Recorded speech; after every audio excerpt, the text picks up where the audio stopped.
In TV shows, cartoons, or movies, the voice of a character is often what draws our interest to them. In animation, it is the voice actor's job to bring to life a 2D character using only their voice, the script provided, and some instruction from their director. There was always a voice that drew interest to me, and that is the voice of Megatron, the main antagonist from the Transformers series, who was voiced by Frank Welker. I asked myself, who is Frank Welker, and how did he become a voice actor, and how is he able to be such an evil villain so naturally? After doing research, I found out more about him, and I would like you to discover him as well.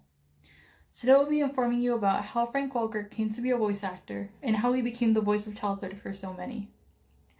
While growing up, many of us, like Frank Welker, ask ourselves, what are our talents? What make us so special?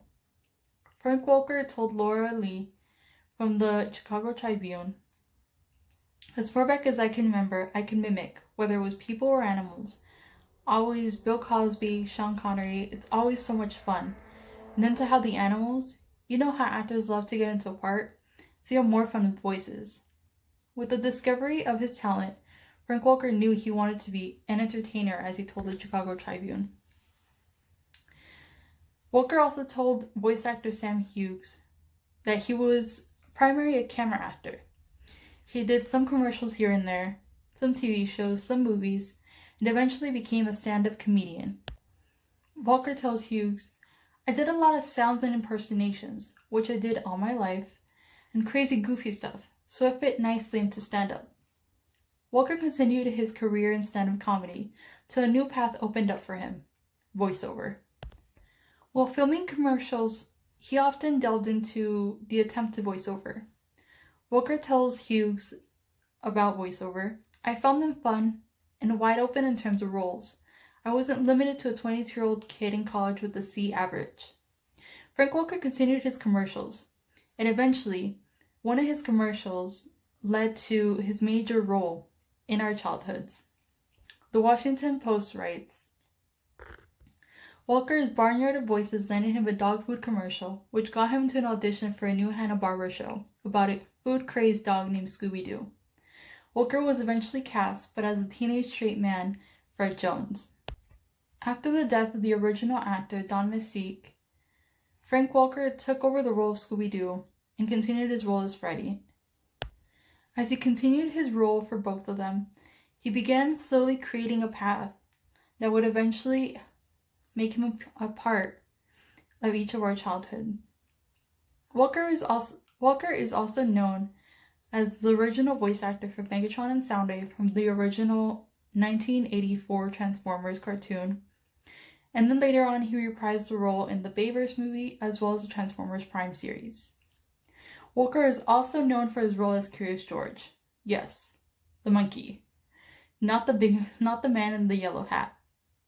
To add on to the list of roles that Welker has played, the Washington Post adds, he's played Gremlins in Gremlins, Spike the Dinosaur in Land Before Time, Max the Dog in The Little Mermaid, a sentient footstool in Beauty and the Beast, Santa's little helper in The Simpsons, and in Aladdin alone, Abu the Monkey, Rajah the Tiger, The Growling Cave of Wonders. To add further, the Saturday Morning Review video lists Nibbler for Futurama, Garfield from The Garfield Show. He was Cricky from the animated Mulan movie, Totoro and Catbus from My Neighbor Totoro, and many more. Frank Welker has so many works in the voice acting industry that Peter Cullen, the famous Peter Cullen, voice actor for Optimus, as well as many others, call him the king of voiceover. Of course, he does not accept such a title. Frank Welker has ruled our childhood in more shows than just one, going from just a commercial boy to a movie star, and later a voice acting king. Frank Welker has been a major piece of our childhood. I would like to end my speech with a quote from Peter Bradshaw that he said in The Guardian. At only 65 years old, Welker has a long career ahead of him. Well, make that now 74 years.